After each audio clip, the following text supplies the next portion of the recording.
इतिहास साक्षी है कि पुण्य भूमि भारत की गाथा भारत की अस्मिता, गौरव और राष्ट्रीय स्वाभिमान के लिए विदेशी आक्रांताओं से संघर्ष की महान गाथा है। बर्बर आक्रांताओं ने भारत की आत्मा पर चोट करने और भारत का अपमान करने के लिए हमारी संस्कृति और आस्था के केंद्रों को उद्ध्वस्त किया। सोमनाथ, काशी, मथुरा और अयोध्या के मंदिरों का तोड़ा जाना आज भी भारत की स्मृतियों में जीवित है। सन 1528 में अयोध्या में भगवान श्री राम के मंदिर का मुगल आक्रांता बाबर द्वारा तोड़ा जाना ऐसी ही एक अक्षम्य घटना थी जिसने सीधे भारत के सम्मान और आत्मा पर चोट की।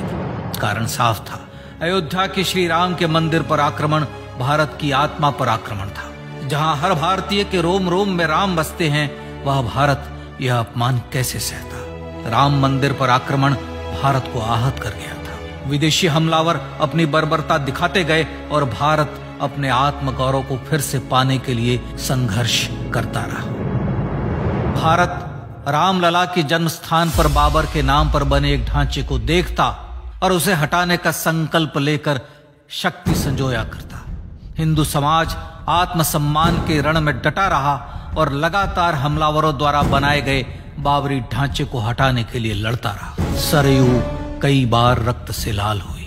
कभी स्थानीय शासकों ने तो कभी साधु संतों और राम भक्तों ने राम जन्मभूमि की मुक्ति के लिए अपने प्राणों की आहुति दी। 74 बार युद्ध हुए। हम कुछ मोर्चे हारे, पर रण जीतने का संकल्प कभी कम नहीं हुआ। हिंदू समाज तलवारों से रक्त रंजित हुआ, पर उसने हार नहीं मानी। उसका संकल्प अजेय था। 15 अगस्त 1947 को देश की आजादी के साथ सैकड़ों सालों से चले आ रहे इस संघर्ष में नई ऊर्जा और एक नया मोड़ आया। अचानक 23 दिसंबर 1949 को बाबरी ढांचे में श्री राम लला प्रकट हुए। हजारों राम भक्त दर्शन के लिए उमड़ पड़े। तत्कालीन प्रधानमंत्री पंडित जवाहरलाल नेहरू ने उत्तर प्रदेश सरकार को श्री राम लला को विवादित ढांचे से हटाने का आदेश दिया। उत्तर प्रदेश सरकार ने अयोध्या के कलेक्टर को यह काम दिया और यह निर्देश भी कि जरूरत पड़ने पर वे बल का प्रयोग भी करें। अयोध्या के कलेक्टर ने सरकार को उत्तर दिया कि यह नरसंहार के बिना संभव नहीं है, और फिर भी वह ऐसा चाहती है तो किसी दूसरे कलेक्टर से यह काम करवा ले। परिणाम स्वरूप रामलला की मूर्ति वहीं विराजमान रही। विवादित ढांचे को बंद कर दिया गया। केवल पुजारी को सेवा अर्चना के लिए भीतर जाने की अनुमति थी। फिर भी राम भक्त विवादित ढांचे के बाहर से प्रभु श्री राम की आराधना करते रहे। भारत के हिंदू समाज के लिए चुनौतियां और बढ़ गई। मामला अदालत में गया। विपक्षी दलों द्वारा अदालत में भगवान श्री राम के अस्तित्व पर सवाल उठाए गए। उनके अयोध्या में ही जन्म लेने का प्रमाण मांगा गया। भारत का जनमानस अब आहत हो उठा था।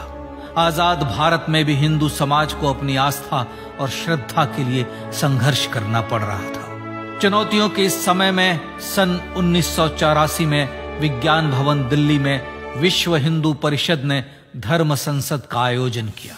इस संसद में देश भर के संतों ने राम जन्मभूमि की मुक्ति के लिए आह्वान किया और राम जन्मभूमि मुक्ति यज्ञ समिति का गठन किया। धर्म संसद ने राम जन्मभूमि की मुक्ति और वहां भगवान श्री राम के भव्य मंदिर बनाने के भारत के जनमानस के संकल्प को फिर से दोहराया। विश्व हिंदू परिषद के नेतृत्व में मंदिर निर्माण के लिए पूरे देश में अभूतपूर्व आंदोलन की शुरुआत हुई। श्री राम जन्मस्थली मुक्ति यज्ञ समिति के साथ देश भर में राम जानकी की रथ यात्राएं निकली। राम लीलाओं में राम कथा के माध्यम से भारत का आम जन फिर से जुटा। अब सबके मन में एक ही प्रण था, एक ही लक्ष्य था। अयोध्या में जन्मभूमि पर भगवान श्री राम के भव्य मंदिर का निर्माण। सन 1989 में विश्व हिंदू परिषद द्वारा गांव-गांव से रामशिला पूजन करके अयोध्या भेजी गई। 2,75,000 गांवों से रामशिलाएं अयोध्या पहुंची। भव्य राम मंदिर के शिलान्यास का निर्णय हुआ। पूज्य संत महात्माओं और हिंदू समाज के अन्य प्रमुख नेताओं के निर्णय के अनुसार अनुसूचित जाति के प्रमुख नेता श्री कामेश्वर चौपाल ने 9 नवंबर 1989 को मंदिर निर्माण का पहला पत्थर रखा। राम जन्मभूमि पर मंदिर निर्माण के लक्ष्य की पूर्ति के लिए सन 1990 में सोमनाथ से अयोध्या के लिए श्री लाल कृष्ण आडवाणी ने रथ यात्रा की शुरुआत की। देश में जन भावनाओं का ज्वार उमड़ने लगा। श्री लाल कृष्ण आडवाणी के रथ यात्रा के साथ साथ मंदिर के लिए जन समर्थन बढ़ने लगा और छद्म सेकुलरवाद बेनकाब होने लगा।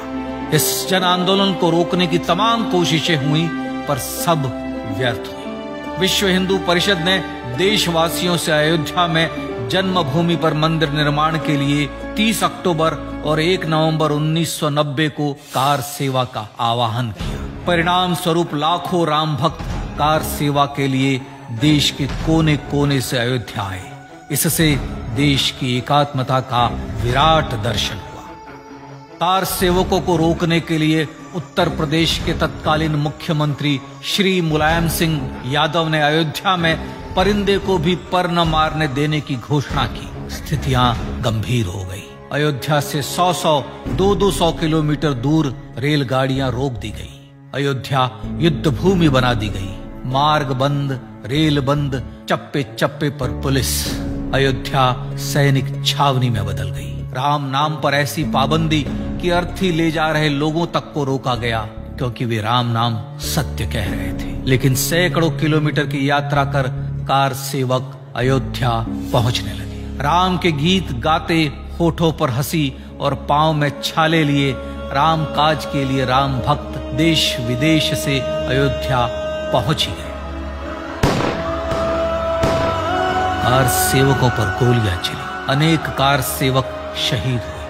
आजाद भारत में जन्मभूमि पर राम मंदिर के लिए कार सेवकों ने फिर एक बार अपना बलिदान दिया, पर कार सेवकों ने विवादित ढांचे पर भगवा फहरा ही दिया और इस तरह कार सेवा सफल हुई। श्री राम जन्मभूमि आंदोलन ने भारत की सुप्त आत्मा को झकझोर कर जगा दिया था। विश्व हिंदू परिषद ने फिर एक बार 6 दिसंबर 1992 को कार सेवा का आह्वान किया। राम भक्तों को कार सेवा करने देने के लिए अदालत में प्रार्थना की गई, पर अदालत ने कोई निर्णय नहीं दिया। परिणाम स्वरूप बौद्ध, जैन, सिख, स्वामीनारायण संप्रदाय, गायत्री परिवार, हर पंथ मत विचार के हिंदू एकत्र हो गए। छूत अछूत का भेद मिटा, जाति की पहचान मिटी। हम सब हिंदू, हम सब सिंधु बन गए। राम सिंधु में ज्वार उठा और देखते ही देखते 6 दिसंबर 1992 को श्री राम जन्मभूमि से बाबरी ढांचा सदा के लिए हट गया।